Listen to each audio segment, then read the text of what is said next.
this video I'll be replacing the blower motor resistor on a 2nd gen Ford Escape. Just like my other videos, this is the same on a Mercury Mariner or the Mazda Tribute. The sign of a failed blower motor resistor is that you only have fan speeds on 1 or 2 settings and the rest of them don't work. This job can be done in about a half hour. The parts are available at any local parts store and they're really inexpensive.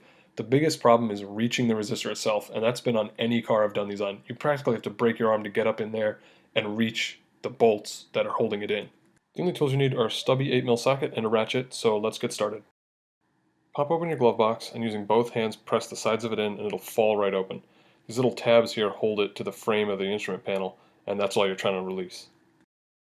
It's a little tough to capture on camera, but on top of the heater box you'll see this wire running to the blower motor resistor. There's 2 screws holding the resistor to the heater box that you need to remove, and once those are out, the resistor pulls straight out of the box, and then you can unplug it from the pigtail to replace it with your new one.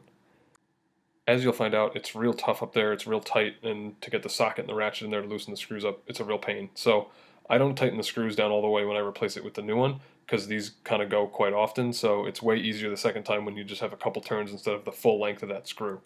The one on the left is the old one, and you can see that the circuit board is kind of shorted out or burnt out in some spots, and the new one doesn't look like that. So installation is reverse of the removal. Like I said, don't tighten those screws down all the way, make it easier on yourself the second time. If you guys have any questions, please comment. Thanks for checking out the channel, and don't forget to subscribe.